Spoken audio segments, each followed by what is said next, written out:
কংক্রিটের ধ্বংসস্তূপ সরিয়ে আজকেও চলছে নিবিড় তল্লাশি। কিভাবে চলছে সেই উদ্ধার কাজ? ঐশী মুখোপাধ্যায় সরাসরি আমাদের সঙ্গে রয়েছেন।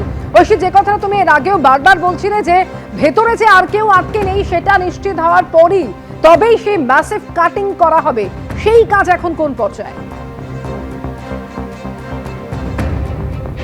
দেখো, এনডিআরএফ সূত্রে যেমনটা খবর, কিছু শ্যাডো এরিয়া যেগুলো ছিল, অর্থাৎ যেগুলো সাধারণ দৃষ্টির অলক্ষ্যে রয়েছে, সেই জায়গাগুলোতে তারা কিছু কাটিং ইতিমধ্যেই সেরে ফেলেছেন।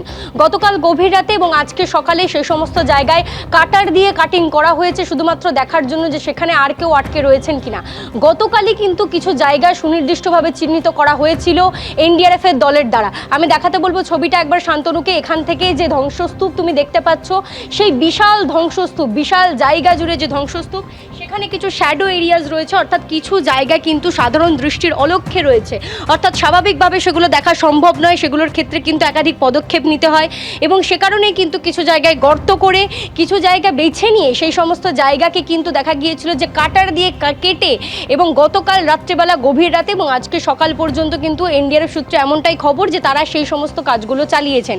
সেই শ্যাডো এরিয়াগুলো তারা কভার করে ফেলেছেন অলরেডি, এবং তারপরে এই যে বিশালাকার একটা ধ্বংসস্তূপ তৈরি হয়েছে সেই জায়গায় কিছু জোনে ভাগ করা হয়েছে। সেই জোন ভিত্তিক কিন্তু তারা একে একে এরপরে কিন্তু ম্যাসিভ কাটিংয়ের দিকে এগোবেন। ভিতরে কেউ রয়েছেন কিনা সে বিষয়ে গতকালই আমরা প্রশ্ন করেছিলাম কলকাতা পুলিশের সিপিকে। তিনি জানিয়েছেন যে বাইরের থেকে কিন্তু আর কোনো গন্ধ পাওয়া যাচ্ছে না, অর্থাৎ উপরস্থ স্তরে কিন্তু এখন পর্যন্ত আর কেউ নেই, তবে ভিতরে গভীরে কিন্তু অনেকে চাপা পড়ে থাকতে পারেন বলে মনে করছেন।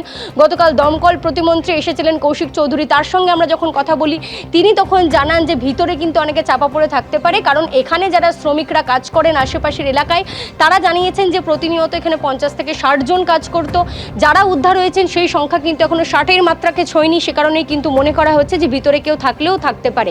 তাই কিন্তু গতকাল থেকেই আমরা দেখছি যে এখন মূলত এটাই উদ্দেশ্য যে কেউ থাকলে তাকে লোকেট করা, সেই বিষয়টাই কিন্তু এখন চলছে, এবং সে কারণে কিছু জায়গা তারা বেছে নিয়েছেন এবং সেই জায়গাগুলো থেকে সিগন্যাল মিলেছিল বলে সে জায়গাগুলো বেছে নেওয়া হয়েছে, এবং সেখানে মূলত তারা যে তল্লাশিটা চালাচ্ছেন, ইন্টেন্স তারা একটা সার্চ অপারেশন করছেন, নিবিড় তল্লাশি চালিয়ে যাচ্ছেন যে সেখানে যেন কেউ আর আটকে না থাকে।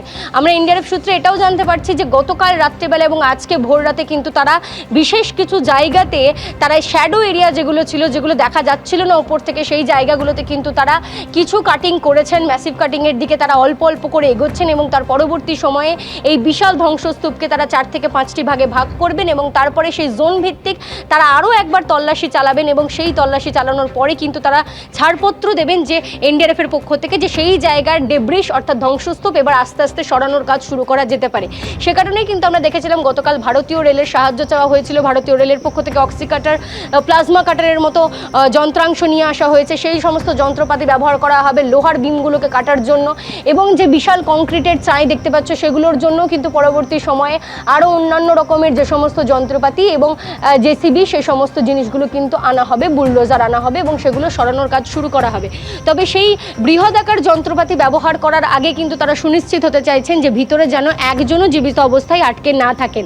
যদিও বা গতকাল রাত্রেবেলা বা পরশুদিন ভোরবেলা বা পরশুদিন যাদেরকে উদ্ধার করা হয়েছিল তাদেরকে হাসপাতালে নিয়ে যাওয়া হলে তাদেরকে মৃত বলে ঘোষণা করা হয়, এবং গতকাল সিপিও জানিয়েছেন যে আর কোনো বাইরের থেকে কিন্তু গন্ধ পাওয়া যাচ্ছে না, তাই ভিতরে কেউ আছেন কিনা সে বিষয়ে তারা সুনিশ্চিত হতে চাইছেন, কোনো রকম সংশয় রাখতে চাইছেন না। সে কারণেই কিন্তু আজকেও দেখা যাচ্ছে যে তারা প্রথম দফায় তল্লাশি চালাবেন এবং তারপরে সুনিশ্চিত হওয়ার পরে কিন্তু এই ধ্বংসস্তূপ তারা সরাবেন কিনা সে বিষয়ে চূড়ান্ত সিদ্ধান্ত যদিও বা এনডিআরএফ নেবেই, তবে তার আগে যে সমস্ত পরামর্শ আলোচনা তারা তো করা দরকার সেগুলো তারা করবেন।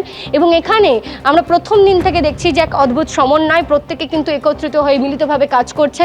5টা ডিপার্টমেন্ট একসাথে কাজ করছে।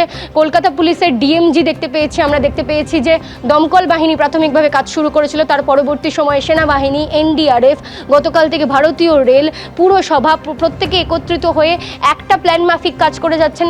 প্রথম দফায় উদ্দেশ্য ছিল যে প্রত্যেককে জীবিত অবস্থায় উদ্ধার করা, পরবর্তী সময় এখন সুনিশ্চিত করা হচ্ছে যে ভিতরে কেউ আটকে রয়েছেন কিনা, এবং এরপরে যেটা লক্ষ্য হবে যে এই সম্পূর্ণ ধ্বংসস্তূপকে কিভাবে এখান থেকে সরিয়ে ফেলা যায়।